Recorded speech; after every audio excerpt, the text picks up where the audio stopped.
Eran mis noches de invierno gris. Saludos y bienvenidos de antemano. Me disculpo con las personas que sean fieles al movimiento del MNR. Hacemos este video sin la intención de ofender a ninguna persona ni faltar el respeto a la imagen de un personaje tan importante como lo es Víctor Paz Estenssoro, cuya vida y decisiones exploraremos a continuación. Biografía completa. Víctor Paz Estenssoro nació el 2 de octubre de 1907 en Tarija, Bolivia. Fue hijo de Domingo Paz Rojas, agricultor y empleado del Banco Nacional de Bolivia, y Carlota Estenssoro, quien se dedicaba al cuidado del hogar. Provenía de una familia acomodada de terratenientes, lo que le permitió estudiar en colegios destacados, primero en Tarija y luego en Oruro, cuando su familia se trasladó ahí en 1921. En Oruro, Paz comenzó a ser testigo de las duras condiciones de los mineros y del impacto de la actividad minera en la economía local. Este entorno lo marcó profundamente, y aunque inicialmente quiso estudiar ingeniería civil, optó por el derecho debido a las limitaciones de las universidades bolivianas en ese momento. Se graduó de abogado en 1927 en la Universidad Mayor de San Andrés, UMSA. La Guerra del Chaco entre Bolivia y Paraguay, fue un punto de inflexión en la vida de Paz Estenssoro y en la historia del país. Durante el conflicto, Paz se alistó como oficial de reserva y estuvo directamente involucrado en la defensa del territorio boliviano. Aunque no fue una figura militar destacada, el conflicto le permitió observar de cerca la desorganización y corrupción del Estado boliviano, lo que influyó en su posterior visión política.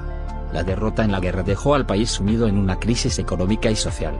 Este contexto fue el caldo de cultivo para las ideas reformistas de jóvenes políticos como Paz, quienes buscaban transformar un sistema que favorecía a las élites en detrimento de las mayorías. El inicio político y la revolución de 1952. Tras la guerra, Paz Estenssoro cofundó el Movimiento Nacionalista Revolucionario, MNR, partido que lideraría la revolución de 1952.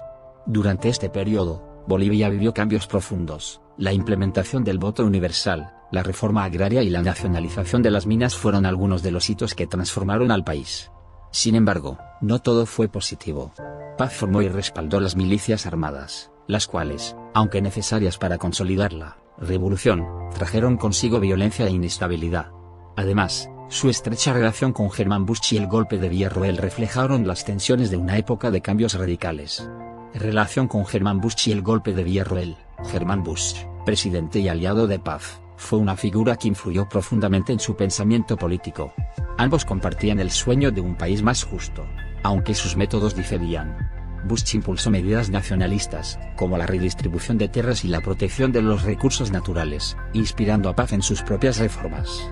El golpe de Villarroel en 1946 y su trágico final, cuando fue linchado en La Paz, dejaron en claro los riesgos de liderar una transformación en un país dividido. Este evento fortaleció la determinación de Paz de consolidar el poder del MNR en años posteriores.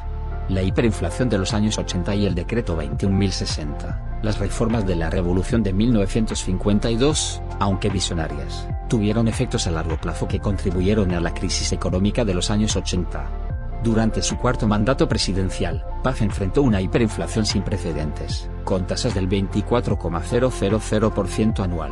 Para enfrentar esta crisis, implementó el Decreto Supremo 21.060, una serie de políticas neoliberales asesoradas por economistas internacionales como Jeffrey Sachs. Estas medidas incluyeron privatizaciones, recortes en el gasto público y el despido de 20,000 mineros, lo que desató protestas y una huelga general liderada por la Central Obrera Boliviana, COB. Aunque el decreto estabilizó la economía, también generó un aumento en la pobreza y marcó el inicio de una era de políticas liberales en Bolivia. Paz reconoció que algunas de las decisiones tomadas en 1952 contribuyeron a esta crisis, pero defendió sus acciones como necesarias para evitar el colapso total del país.